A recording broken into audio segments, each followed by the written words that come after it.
Hello everyone and welcome to Stitching Ain't Easy. My name's Ashley. Thank you guys so very much for joining me today. This is going to be completely different than anything I've done, simply because it's not my, as Lucille Ricardo would say, it's not my usual happy peppy self. Happy peppy person, vitamin vegeman, all those things. It's not that this video. I changed the background a bit simply because I'm just kind of having a lazy day sitting in my bed. So I moved the sign and their blanket over here so that it was sort of ish festive in the background, but I figure the rainbow background isn't really appropriate for this, so I thought it would be neat to start a new series on here that I'm going to call Crime and Crochet. Obviously, if you guys have been here, you know that I love to crochet. I love yarn, all of those things. Also, 80% of the time while I am crocheting, I'm usually watching true crime. I just love true crime. I've mentioned that before, that I feel like it's like a puzzle and they put all the pieces together, and that kind of has to do with our, well, not really with our story today, but I mentioned a little bit more about how that's, you know, what I feel like true crime is. You just kind of have, you know, the investigators just kind of have a scene and they just go back and hopefully do a good job the first time and get everything figured out and all of those things. I thought it would be interesting, I suppose, to let's start this series, Crime and Crochet, where I come on here and it's kind of almost like whenever I do the crochet with me's, but I won't just be rambling and talking about nonsense. I've written this all out, and we are going to have a different crime, a different topic every video. I will just work on crocheting whatever I'm crocheting at the moment. Today just so happens to be our family blanket on the orange part, and this is my last row of this. I'm doing a double crochet and a single crochet repeat, and then after this color my husband chose this color, which is Red Heart Royal Blue. So but yeah, I'm also using my 5mm hook just because, once again, this is still kind of crochet-esque. And this orange is Mainstay in the color orange. Mainstay at Walmart, in case you guys didn't know that.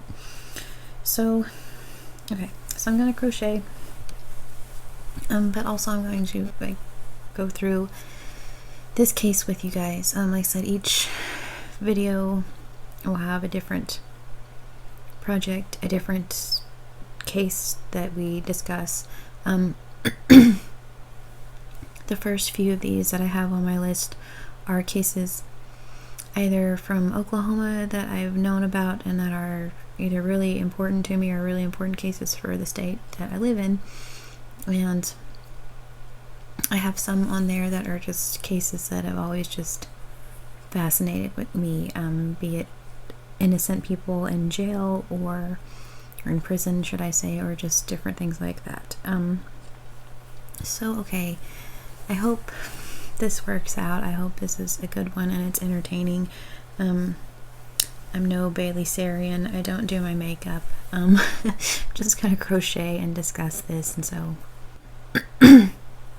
okay, so our case today is the Laura Bible and Ashley Freeman case. This also Danny and Kathy Freeman. This case happened in Welch, Oklahoma in 1999. Welch is very close to where we live, and but even whenever it happened over 20 years ago at this point, it still hit really close to home, even though I lived 2 hours away from where I live right now. I was the same age as the girls whenever they, well, we'll get into it. I was the same age as the girls. So we were from Oklahoma. It's so sad. It's just a tragic story of, honestly, just lazy police work, them thinking that they had the guy when they didn't, type of a thing. Just wild. And there are still people missing, so 20 years later. So alright, so let's just get into it. So I'm sure you guys are probably going to figure out I didn't, I mean, I know a lot about this story because I've followed it forever. Like I said, I remember whenever the news broke and it happened, they've made a documentary about it since then. My dad called me whenever it came out, told me, hey, you need to go watch this. So I know a lot about this case. However, I want to get my facts straight and in the correct order, so I kind of typed myself a script. So I'm going to try to crochet, have a conversation, and read at the same time. So we'll see how it goes. I'm not really a chew bubble gum and walk type of a girl, but we'll see how it goes. So alright. So as I mentioned, I love true crime. I just do. I love it because it's often like a puzzle, like I said, with a million pieces that slowly come together as investigators move them around to create a picture of what happened. This case, sadly, isn't exactly like that. This case went cold for almost 20 years before a box of evidence that had been stashed away finally helped to tell a story. A story that deserved to be told in 1999. So, Welch, Oklahoma is a small town, not unlike any other small rural farm town. The 2019 census reported the town's population was 584 people. Welch is located in northern Craig County in Oklahoma. The town was established in 1888 in Cherokee Nation. It's a small, quiet town. That is, until the night the tragedy struck. A night that the community would not be able to get over for more than 2 decades. Lauria Bible was born April 18th, 1983, to Jay and Lorraine Bible. Laura was a cheerleader, and she raised show pigs to show at livestock competitions.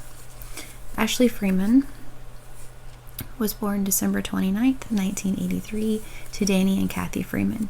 She played basketball and loved to hunt and fish. She would make extra money selling wildflowers. Danny took odd jobs to help support the family, and Kathy was a homemaker. Laura and Ashley were both 16 years old. Being only 8 months apart, they had been best friends since kindergarten. Laura's mom, Lorraine, remembers their friendship fondly, saying that Laura and Ashley would call one another at least once a week. What one was thinking, the other was thinking. It's kind of like when two people, one can finish the sentence when one starts one. So they were very close. On the night of December 29th, 1999, the girls were going to have a sleepover at Ashley's house to celebrate her 16th birthday. After eating dinner at a local pizza restaurant, Ashley, her mother, Kathy, Ashley's boyfriend Jeremy, and Lauria Bible all went back to the Freeman's home. Jeremy left the house around 9:30 p.m. Sleeping at the house that night were Ashley, Laura, Ashley's mother and father, Danny and Kathy Freeman. A little before 5 a.m. in the morning hours of December 30th, 1999, firefighters were called by a passerby to the Freeman's mobile home, and they came upon a horrible scene. The Freeman's home was completely engulfed in flames. The firefighters put it out, but there was no saving the home. Upon further investigation, the police found Kathy Freeman shot in the head and laying by the bed in her master bedroom. It was obvious to investigators that Kathy had been shot, and the fire started to destroy any evidence. Laura and Ashley were nowhere to be found. When entering the home, the police did not see Danny Freeman. He was originally thought to be the prime suspect, and all police had to go on was an eyewitness statement. Eyewitness who stated that they saw a blue car speeding away from the scene. Danny's brother, Dwayne, stated in an interview with the Tulsa World that the OSBI agents pulled Kathy's body out of what remains of the Freeman home around 3:30 or 4 p.m. He said the investigators went back in the house and looked around. He then stated that at 6 p.m., only hours after a murder, a fire, and with 3 people missing, the OSBI agent handed Dwayne, Danny Freeman's brother, the search warrant and closed the crime scene. Just like that, just a few hours after. I mean, I feel like you at least put 48 hours a minimum to it, you know? Okay. Wow. The agent said they didn't find any other bodies, and the investigation at the scene was complete.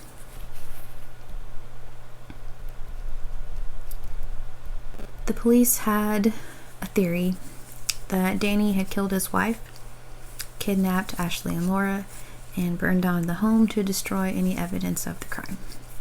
The investigators had been in the house walking around for most of the day before they closed the crime scene.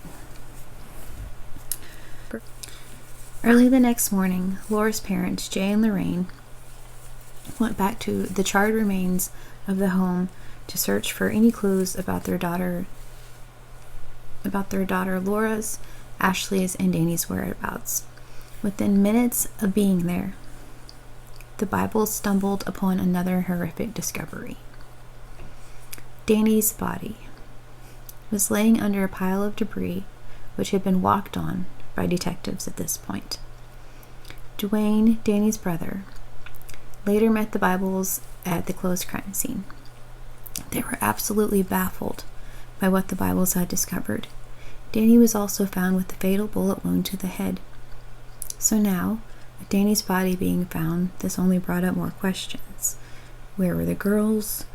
Who shot the Freemans? And did the shooter take the girls? So there were no suspects in this case. However, 3 months before his death, Danny told his brother Dwayne that should anything happen to him, to look into the Craig County Sheriff's Department. The alleged feud began when Danny's son Shane Freeman was shot and killed on January 8, 1999 by a deputy after he stole a truck and a neighbor's gun.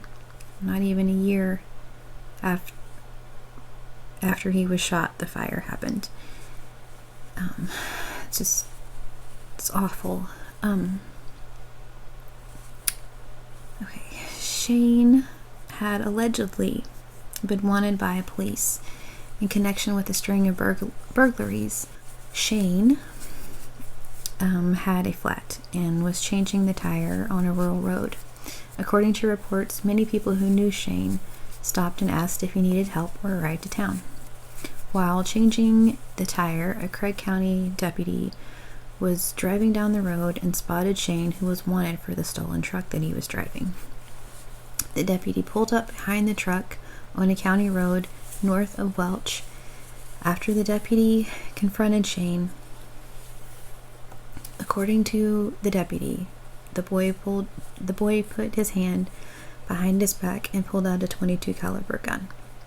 That's when the deputy fired one single shot from a shotgun. Freeman was hit on the left side of his chest and pronounced dead at the scene. He was 17 years old.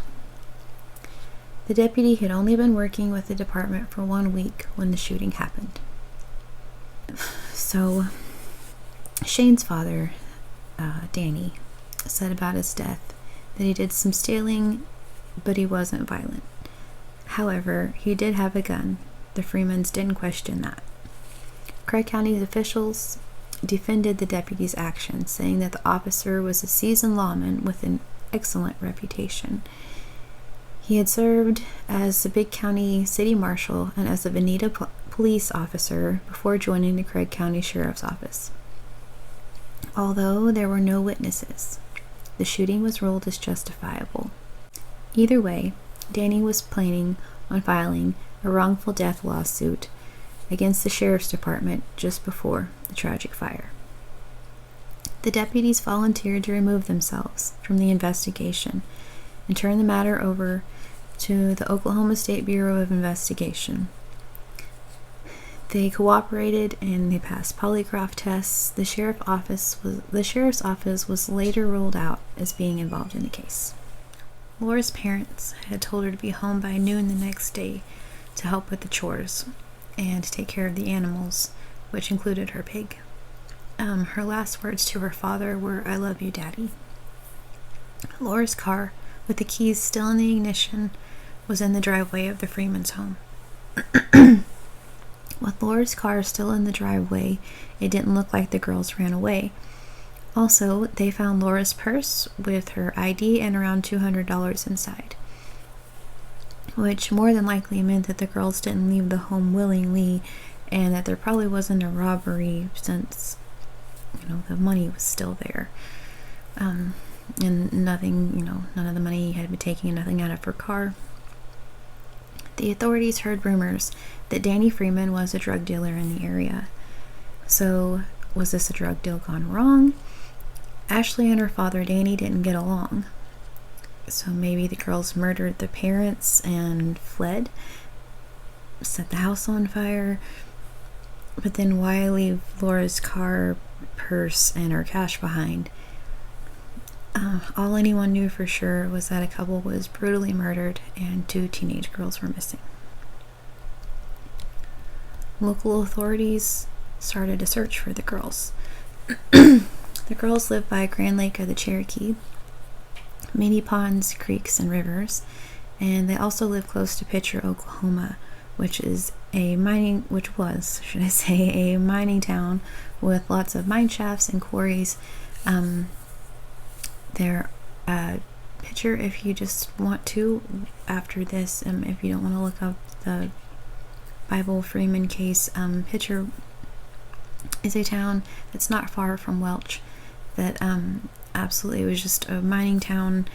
It used to be a really big hot spot, and then they found a lot of toxins in the water, and they've officially closed the town down. It's a ghost town at this point. There's nothing there. Just chat piles and mine shafts is really all that's in the town. It's completely abandoned at this point. It's a ghost town, so yeah.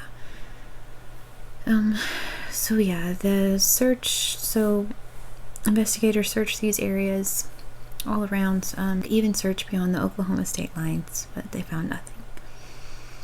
At least 2 convicted killers, Tommy Lee Sells and Jeremy Jones, even confessed to the murders and kidnappings before recanting their statements.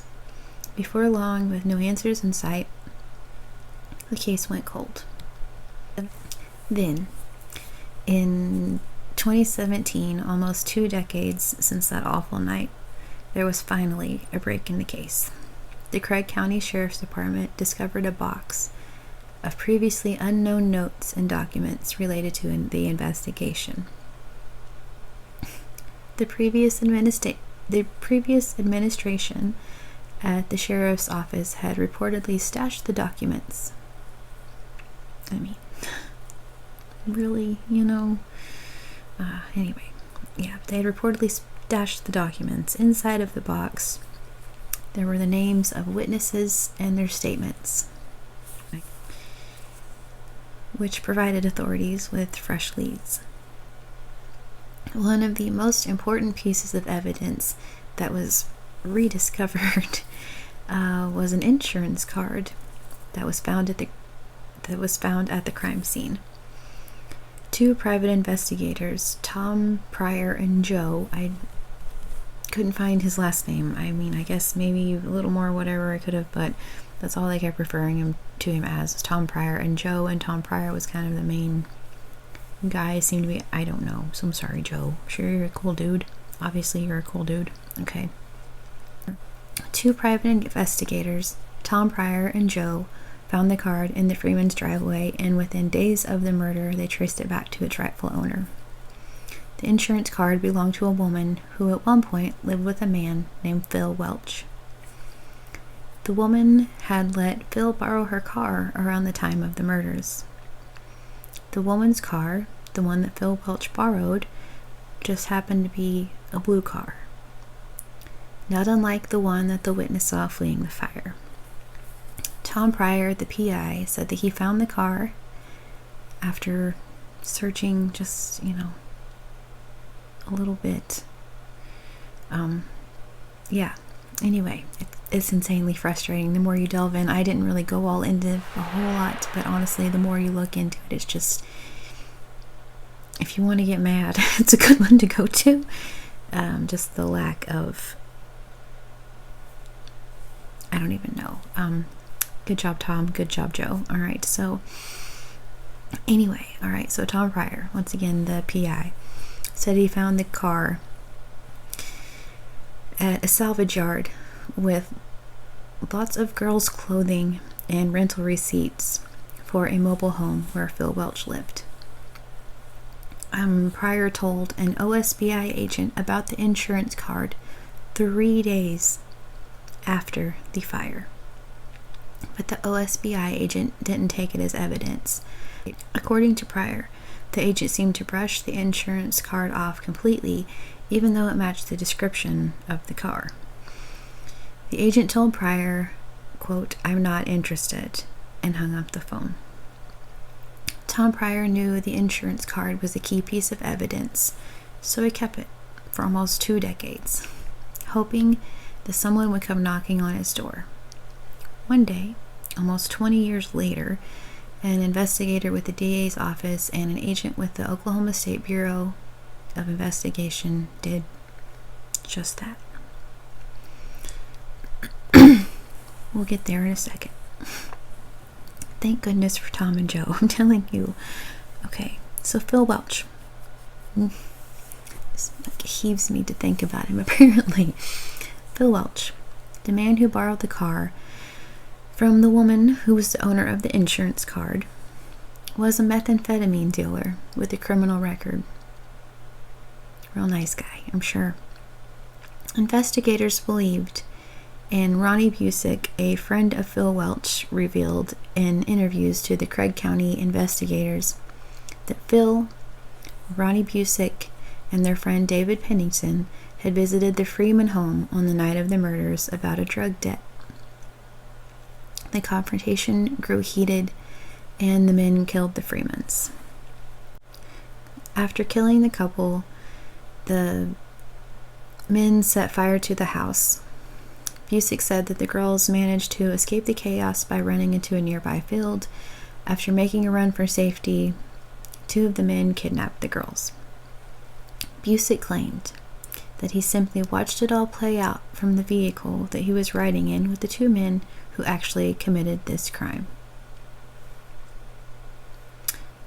Just rode in the car, sat there, watched it all happen, didn't get out of the car or do anything.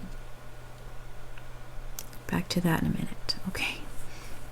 At one point, Ronnie Busick claimed that the girls were held captive in a basement home in Pitcher, Oklahoma.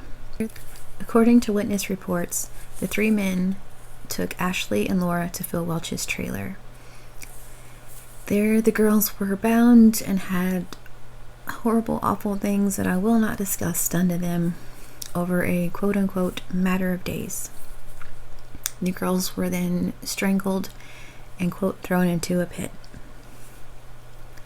The girls were reportedly alive for 5 to 7 days after the abduction. Tom Pryor and Joe found the insurance card from the woman who loaned Phil Welch her car on the 3rd day, and he was ignored by police. Tom says that is something that eats holes in you, that more wasn't done. It could have changed the entire case. It gives me goosebumps, honestly. So Welch supposedly, speaking of goosebumps, just heaving people out, Welch supposedly covered the walls of his trailer house with missing persons flyers of Ashley and Laura. He took disturbing photos of the girls on a Polaroid camera. Welch owned about a dozen of the photos documenting the torture that he had inflicted on the young girls. He kept them in a leather briefcase, but Busick, Welch, and David Pennington had no problem showing them off to their friends, bragging about what they had done. They reportedly showed multiple people the photos. Nobody ever came forward. At one point, Phil's girlfriend discovered the photos, and he threatened her life, telling her, quote, "Don't you ever tell anybody or you will end up in a pit like those two girls," end quote. Though authorities never recovered the photos, they had received a lot of reports about the images. The three suspects were even on their radar at one point. But still, the case went cold because there was never enough evidence to secure a conviction. Were we talking about the same case? Because, okay. The newly discovered evidence changed that. Once again, is it really newly discovered if it's been in the sheriff's office for 22 years? 20 years, I guess, at this point. I mean, okay, anyway. With the newly rediscovered witness reports, the borrowed car, the insurance card, this was enough to finally pursue charges. Finally. Sadly, both Welch and Pennington had passed away before the major break in the case. Phil Welch died of ALS in 2007, and supposed drug use led to the death of David Pennington in 2015. However, a small light at the end of the tunnel was that Ronnie Busick, then 66 years old, was still alive.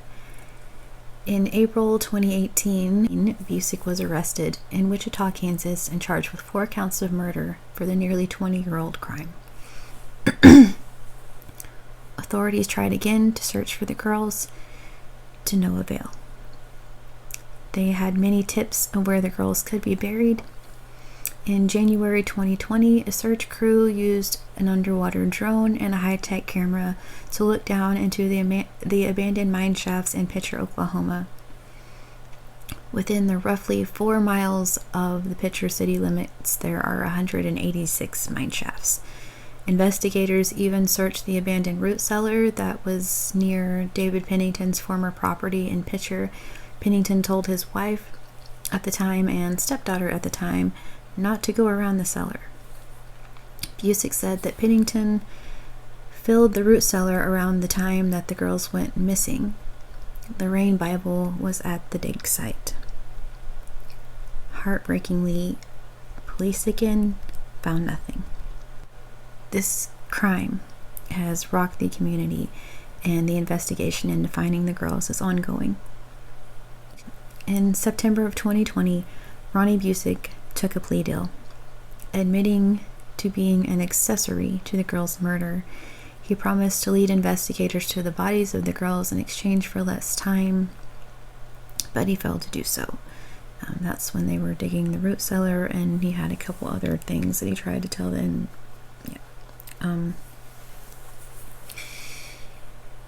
He, once again, if you're not upset, get ready. He was only given 10 years in prison and 5 years probation for his part in the crime. If he could have led investigators to the bodies, he would have only spent 5 years in prison for 4 murders. However, Busick was sentenced to what will essentially be spending the rest of his life in prison, as he is in poor health and not expected to survive the 10 years he was given. Do we honestly believe that he just sat in the back of the car and watched this horrific crime? It's convenient that the other 2 witnesses are deceased, and even if, and I doubt that it's true, but if he sat in the back of the car and had no part in the crime, right, just sat there, watched it happen, was like, what's going on, guys, and just stayed in the car, the girls still got in the car with the guy when they left, right? Okay. Just saying, Busick, what the heck, you know? Trying to make yourself sound so great, let's be honest. Just, my gosh. So yeah, I had nothing to do with it, although, yeah, had everything to do with it, let's be honest. Beyond that, he knew for 20 years, never said a word, so I feel like that's something. Okay. So even with the arrest and few questions answered, the families of Laura and Ashley have still yet to find peace. Like I said, the search for them is ongoing. They have answers to what happened. They still do not have the girls. Still have not found the girls.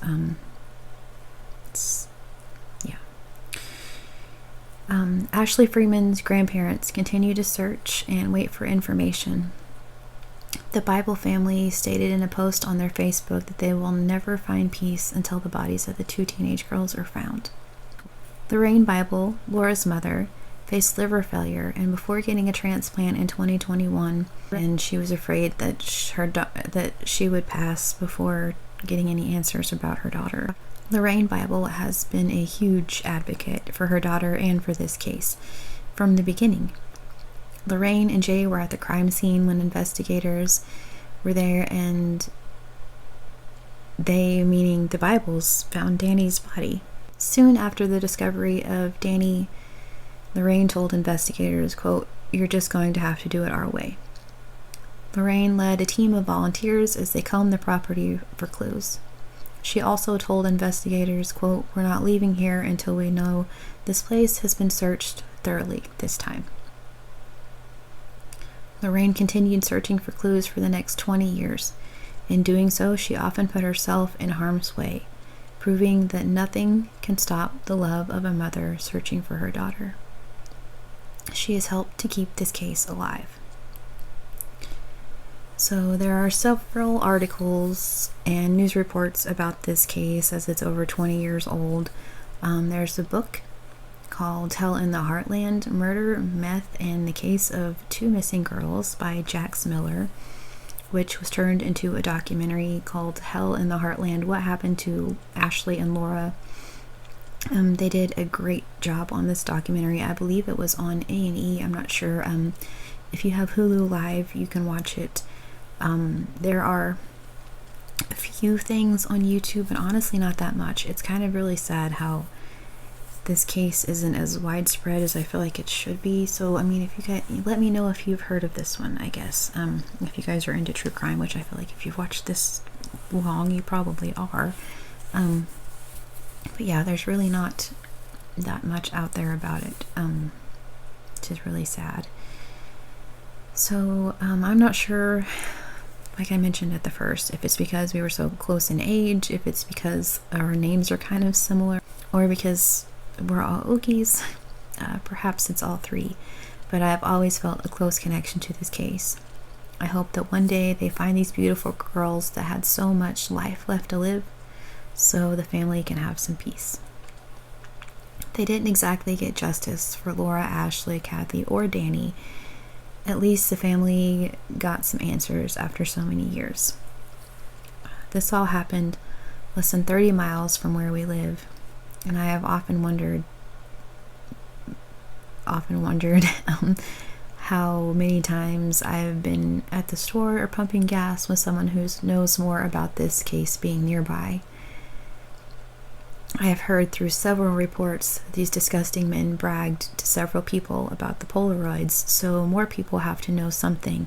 And personally, that's not some information that I would want to take to the grave at all. Like I said, I know that Busick bragged about, or told investigators that they had all 3 bragged and shown several photos. Like I said, at one point, the ex-girlfriend of Phil found the briefcase, and he, threatened her, but once he was deceased, I mean, wouldn't you come forward and say something?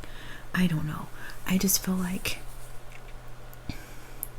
which obviously the investigators did an awful job, because like I said, Tom and Joe within the first 3 days pretty much found the guy, traced it back to what happened, the car, the clothes, all of these weird things. Pretty much right off the bat kind of figured that out. Investigators didn't care, and it's just wild. All of the spots where this case just slipped through the cracks and just fell through the holes, and things that they could have done. I mean, like that, they traced the insurance card back to the woman day 3.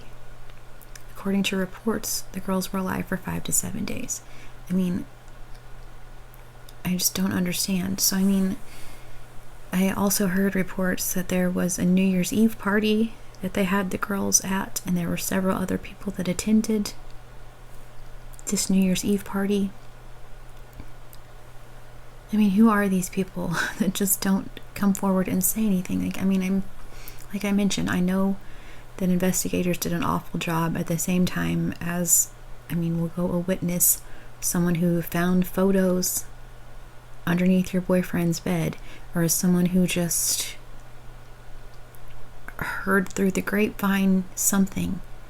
You would think that someone would come forward with information. It just blows my mind that 20 years later, and they found this box of evidence that they already had the whole time, and that's what solved the case. Things that were already there. I mean, and that, I feel like, is what's kind of, not what's kind of wrong, but one of the many things that are wrong with our justice system is, I mean, they had all of the pieces to the puzzle in the evidence room, and it took 20 years and a new set of eyes to figure it out. And so Tom and Joe the whole time knew who it was, and had to live with that secret. I mean, it's not a secret, but had to live with that, just that they knew and tried to say something, and that they knew on day 3 and day 4 and day 5 and day 6 and day 7, and nothing happened.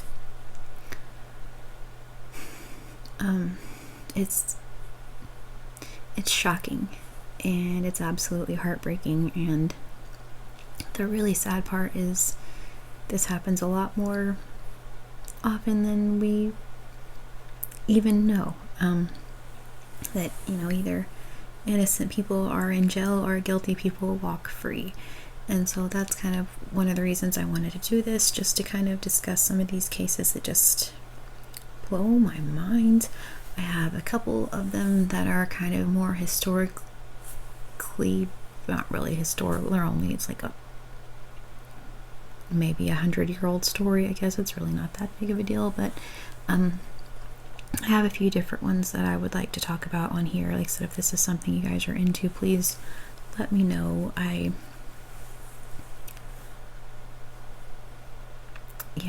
think these are interesting personally, but I'm not watching me do it. I like watching other people, so I don't know. Just let me know if this is something you want me to continue doing. So because it's also, before I go to what I'm fixing to talk about, like I said, the girls still have not been found. Lorraine still continues to search, so if anyone, if they're still open to any tips, any information at all. So she's just hoping that she gets peace. I hope that the families all get peace, and that they find these girls, because mercy.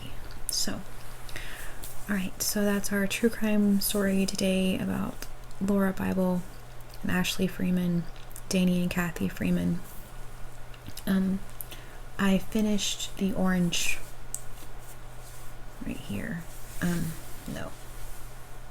Yeah, I snipped it already. I took a break a minute ago, but anyway, I finished the orange, and so this is what I have. I didn't add the blue because as soon as I finished the orange, I remembered that this blanket is, or that I have to make a video for the family surprise blanket to show you guys this and then add it. And so I kind of jumped the gun and picked a really terrible project for my first crime and crochet. So next time I will think a little harder and get something that I can actually work on, but this is it. Yeah. So like I said, I have several different cases that I want to talk about. I very much enjoyed, so I've been following this case since the beginning. I remember when the report came out about the girls missing, about the fire, all of those things. Yeah, I just remember it being really sad whenever all of the reports came out and everything. So I just wanted to do this one first, just because it's still, I mean, even though they solved it, it's still, I feel like, an active case because they haven't found the girls. And so is it really solved? Until they bring them home, I don't feel like it is. So I wanted to kind of start with this one. I'm not sure how often I will do these, but I very much enjoyed, like I said, even though I knew, quite a bit about this case because I've followed it for so many years, it was neat just kind of researching and putting all that together. And so, yeah, even though, it is absolutely heartbreaking, and it's just so sad when you watch news clips and things of Lorraine, because you can tell she's just, I cannot even fathom just the heartbreak that she deals with. It's one thing, don't get me wrong, a parent should never ever have to bury a child. That shouldn't be a thing. I know life isn't fair, but that should not be a thing. However, in the circumstance that you do lose a child, I feel like the only appropriate thing then is that you get to have peace and lay them to rest and see them one more time and say your goodbyes. And the Bibles and the Freeman family never got that opportunity, and so I just hope and pray that one of these days they do, and that they find the girls before this is just another case that there's just 2 missing girls. So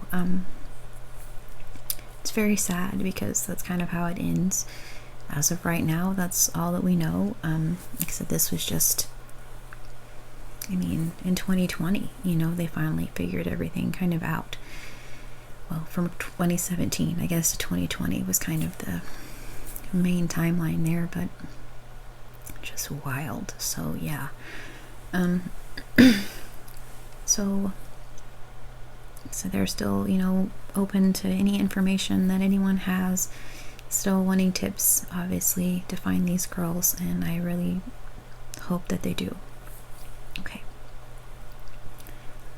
I really hope that you guys enjoyed this. I know it's completely different than the norm, but also, I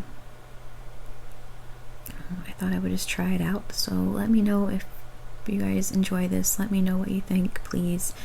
I appreciate it.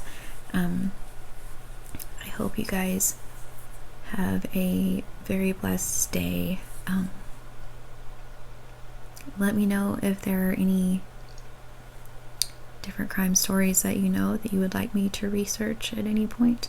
Like I said, I have a couple put back, but I don't know how often I will do these, but just let me know what you guys think about this one, I guess. So thank you for joining me for Crime and Crochet.